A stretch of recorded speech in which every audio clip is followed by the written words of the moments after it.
Assalamualaikum warahmatullahi wabarakatuh. Nama saya Muhammad Nursim. Saya dari kelas SLTP SLTA 3D. Saya sekarang berada di semester 3 dan video ini adalah video tugas dari mata kuliah media pembelajaran yang mana dosen pengampunya adalah Ibu Mirawati. Dan pada video kali ini saya ingin sedikit membagikan kepada teman-teman cara-cara untuk membuat PPT atau PowerPoint text yang mana sering kita gunakan ketika kita ingin melakukan presentasi. Seperti yang teman-teman ketahui bahwasannya PPT atau PowerPoint text adalah suatu media pembelajaran yang bisa kita gunakan untuk menjelaskan materi kita kepada peserta didik agar mereka bisa lebih paham dan lebih cepat tanggap terhadap materi yang akan kita sampaikan. Ada banyak langkah-langkah untuk membuat PPT ini, dan langkah pertamanya adalah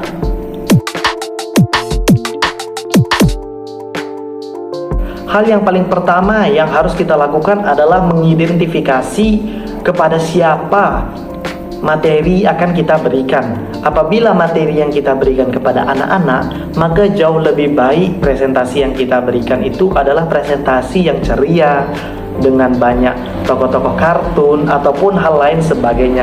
Dan apabila kepada orang dewasa, maka lebih baik kita tunjukkan hal-hal yang lebih mendukung daripada materi kita seperti diagram, charts, atau lain-lain sebagainya.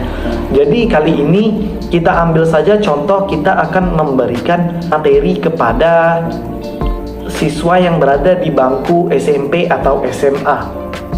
Setelah mengetahui siapa target audiens kita, maka kita lanjut kepada langkah kedua, yakni ada banyak bahan-bahan di internet yang bisa kita cari seperti ini.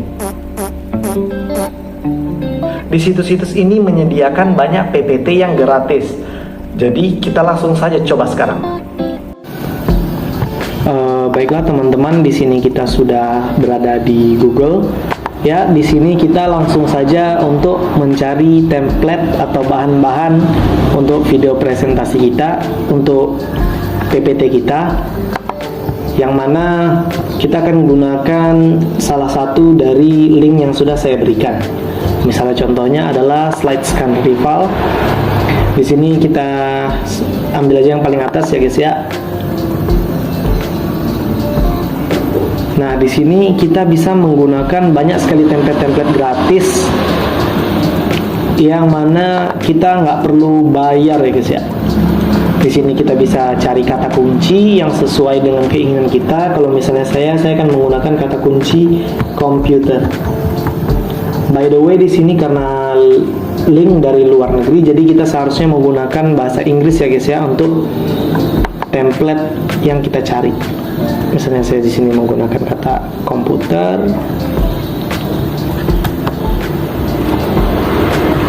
Nah, di sini sudah tertera banyak sekali slide-slide yang gratis yang bisa kita gunakan untuk presentasi kita. Nah, saya mungkin akan mengambil yang ini karena menurut saya cukup menarik. Tapi di sini kita pakai PowerPoint, jadi kita download bagian PowerPoint. Nah, di sini dia akan secara otomatis terdownload dan ini nampaknya sudah selesai downloadannya. Kita tinggal open aja. Baiklah, begitulah cara kamu untuk mendapatkan bahan-bahan dari internet. Baiklah, setelah kita menemukan bahan yang akan kita olah untuk menjadi PPT kita, lalu selanjutnya yang ketiga adalah kita menulis poin penting dari materi kita. Sebab tujuan dari PowerPoint text ini adalah untuk membantu kita menjelaskan materi kita. Jadi bukan PPT yang menjelaskan materi kita, akan tetapi PPT hanya membantu kita untuk menjelaskan. Jadi alangkah baiknya yang kita taruh di dalam PPT itu hanya poin-poin kecilnya saja dan tidak pengertian secara keseluruhan. Peserta audiens akan merasa bosan apabila kita memberikan PPT dengan penjelasan yang banyak sekali. Dan apabila kita tidak menggunakan PPT ini secara semaksimal mungkin, peserta audiens justru malah akan bosan dan tidak tertarik terhadap PowerPoint kita. Nah, di slide paling pertama kita bisa menaruh judul kita sesuai dengan pembahasan kita. Kalau misalnya di sini saya ingin membahas tentang misalnya media audiovisual. Nah, di sini kita sudah menaruh judulnya ya guys ya, di yang bagian paling pertama. Lalu kalau di sini kita melihat ada slide-slide yang tidak sesuai dengan harapan kita, kita nggak perlu terpaku guys. Kita bisa langsung hapus saja. Nggak usah takut karena di sini banyak sekali slide-slide-nya yang bisa menjadi pilihan kita. Kita tinggal pilih aja yang mana yang ingin kita gunakan. Nah, di sini adalah karena dijelaskan sama dia di sini untuk judul atau subjudulnya. Jadi kita bisa ubah aja sesuai selera kita guys. Misalnya saya nggak suka ada nomor 1 di bagian paling atas, jadi saya akan hapus nomor 1-nya. Lalu saya akan sisakan ini transition headline. Lalu kita bikin subjudulnya yakni pengertian audio visual. Nah, di bagian kecil ini ada penjelasannya lagi. Ya, kita bisa taruh di sini. Misalnya visual. Oke. Baiklah, di sini dia sudah cantik. Kita bisa agak ke ataskan lagi ya, untuk menyesuaikan aja. Nah, misalnya saya nggak suka dengan ini, kita bisa ubah menjadi lowercase semua. Nah begini menurut saya sudah cocok ya guys ya. Sekarang selanjutnya kita akan lanjut ke slide berikutnya. Nah, di slide ini biasanya mengandung kata-kata dari seorang ahli gitu untuk mendukung atas pengertian yang akan kita berikan kepada audiens. Nah, misalnya di sini saya akan taruh pengertian media menurut Jeffrey Nugra Wijayati, yang mana dia menyebutkan.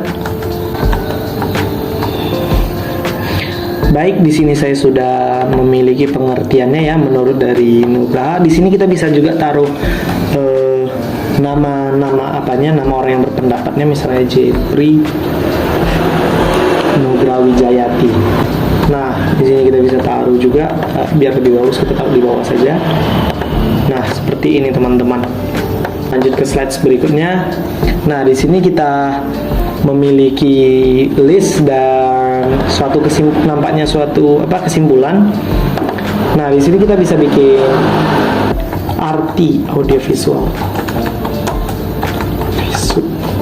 Nah, di sini kelebihan dari PowerPoint ini adalah yang mana isinya itu kebanyakan bukan paragraf atau penjelasan mengenai suatu bahasan, akan tetapi lebih ke poin-poinnya. Nah, tugas kita lah sebagai presentator yang akan menjelaskan poin-poin yang ada. Jadi di sini saya ingin taruh sedikit saja tentang media audiovisual. Yang pertama, misalnya pengertian dari media, ya simpel saja kita taruh di sini.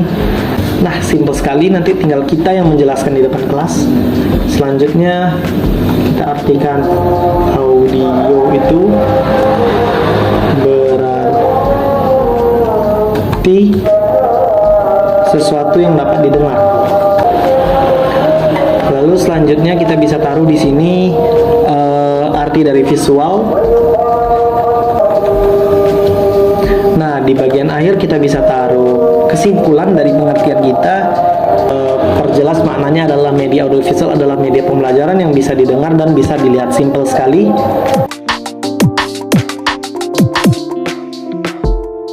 Baik, langkah yang keempat adalah kita letakkan gambar atau ilustrasi ke dalam PPT kita. Ada banyak gambar yang bisa kita gunakan di internet. Walaupun ada copyrightnya, kita bisa cantumkan sumber agar kita tidak terkena copyright. Yang mana gambar dan ilustrasi ini justru membantu sekali kepada peserta didik untuk memahami materi yang kita sampaikan, karena orang lebih mudah fokus terhadap gambar daripada terhadap teks. Jadi kita gunakan gambar ini agar peserta didik itu fokus terhadap materi yang kita sampaikan. Misalnya saya nggak ingin backgroundnya ini warna biru, jadi kita bisa ubah saja, klik di sini, kita bikin format background, kita klik picture, lalu kita pilih file. Nah, di sini kebetulan saya sudah memiliki gambarnya. Lalu kita tinggal pilih gambar yang kita inginkan. Misalnya saya ingin gambar yang memperjelas nih, media audio visual. Nah, di sini kita sudah mendapatkan apa yang kita inginkan. Nah, ini bisa kita geser saja.